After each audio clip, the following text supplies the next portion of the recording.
పరకాల నియోజకవర్గ అభివృద్ధిపై ఎమ్మెల్యే రేవూరి ప్రకాష్ రెడ్డి కీలక కామెంట్స్ చేశారు. గత పాలకుల నిర్లక్ష్య ధోరణి కారణంగానే నియోజకవర్గం ఆశించిన స్థాయిలో అభివృద్ధి చెందలేదని అన్నారు. ఎమ్మెల్యే పదవిని అడ్డుపెట్టుకుని అమాయక రైతుల భూములను తక్కువ ధరకే కాజేసి ధనార్జనకు పాల్పడ్డారంటూ మాజీ ఎమ్మెల్యే చెల్లా ధర్మారెడ్డిపై ఆరోపణలు చేశారు.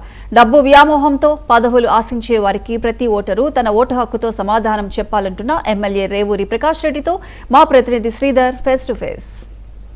జిల్లా వ్యాప్తంగా పరకాల నియోజకవర్గం ఒక నియోజకవర్గం కూడా ఒక ప్రత్యేకత ఉంది. అయితే పరకాల నియోజకవర్గానికి ఈసారి ప్రత్యేక నిధులను తీసుకురావడం కాకుండా అభివృద్ధి చేయడంలో ఎలా ముందుకు సాగుతున్నారు, ప్రజల సంక్షేమం కోసం ఎలా ముందుకు వెళ్తుందనే విషయం తెలుసుకునేందుకు మనతో మాట్లాడుతూ సీనియర్ నాయకులు రేవూరి ప్రకాష్ రెడ్డి గారు ఎమ్మెల్యే హోదాలో ఇక్కడ పనిచేస్తున్నారని అడిగి తెలుసుకునే ప్రయత్నం చేద్దాం.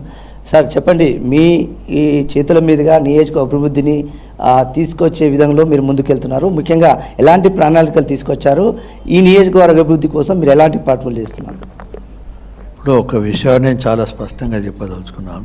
ఎన్ని వేల కోట్లు తీసుకొచ్చామో, ఎంత నిధులు తీసుకొచ్చామో అనే దానికన్నా గౌరవ ముఖ్యమంత్రి గారి ఆలోచన, తను కూడా పాదయాత్ర చేసే సందర్భంగా గౌరవ ముఖ్యమంత్రి గారు ఏంటి రెండు విషయాల మీద చాలా స్పష్టత ఇచ్చాడు. ఒకటి విద్య, రెండు వైద్యం అని చెప్పి. ఇప్పుడు విద్యాపరంగా చూస్తే మనం ఇవాళ సాటిస్ఫాక్షన్గా నేను డెవలప్ చేసిందని చెప్పి మనము అనుకోవచ్చు.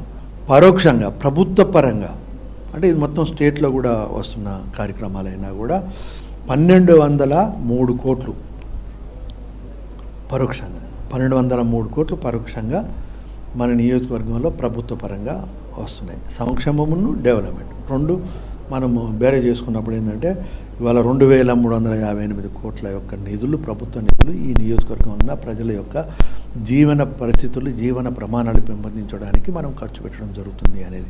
పరకాల మున్సిపాలిటీ పరిధిలో ఉన్నటువంటి స్థానిక పరిస్థితులు ఎలా ఉన్నాయి? ముఖ్యంగా అక్కడ ఉన్నటువంటి డ్రైనేజ్ సంబంధించిన సమస్యలు కానీ, రోడ్ల సమస్యలు కానీ, ప్రత్యేకంగా మీరు రోజు మార్నింగ్ కూడా మానిటరింగ్ చేస్తున్నారు, అధికారులతో ముందుకెళ్తున్నారు.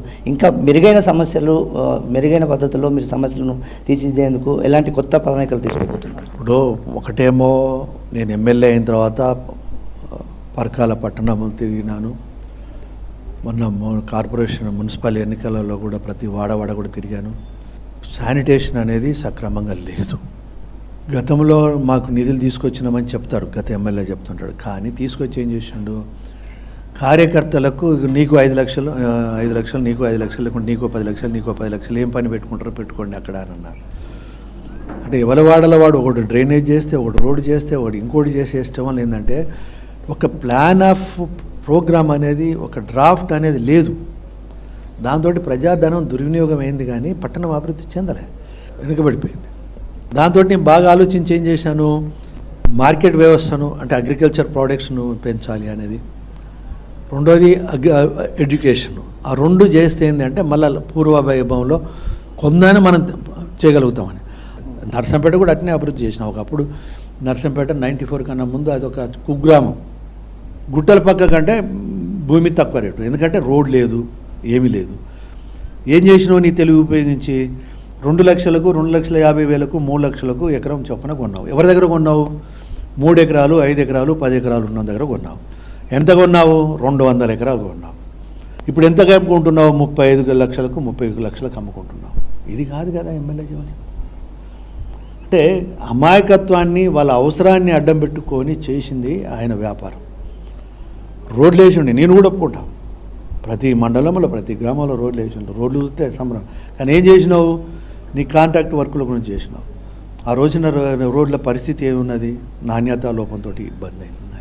వాళ్ళ గౌరవ ముఖ్యమంత్రి గారు రచ్చబండ కార్యక్రమంలో వచ్చినప్పుడు ఆ ఊరిని రెవెన్యూ విలేజ్ చేస్తానన్నాడు. వాళ్ళ మాట నిలబెట్టుకున్నాడు. డిసెంబర్ 2023 7వ తారీఖు నాడు ఆయన ప్రమాణ స్వీకారం చేసిన వెంటనే దాన్ని రెవెన్యూ విలేజ్గా సంతకం చేయడం జరిగింది. జీవో కూడా ఇచ్చడం జరిగింది.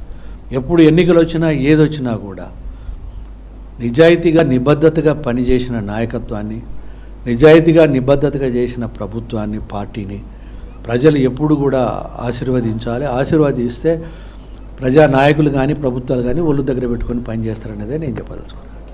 ఈ విధంగా సీనియర్ నేత పరకాల ఎమ్మెల్యే రేవూరి ప్రకాష్ రెడ్డి గారు చెప్తున్నటువంటి అంశం అయితే ఈ విధంగా ఉంది. ఓటు హక్కు ద్వారానే నిర్ణయం తీసుకోవాల్సిన అవసరం ఎంతైనా ఉందని చెప్తున్నటువంటి అంశం అయితే రేవూరి ప్రకాష్ రెడ్డి గారి దగ్గర ఉందని చెప్పుకోవచ్చు. ఇది ఇక్కడ తాజా అప్డేట్. కెమెరా పర్సన్ పవన్తో 99 టీవీ శ్రీధర్, వరంగల్.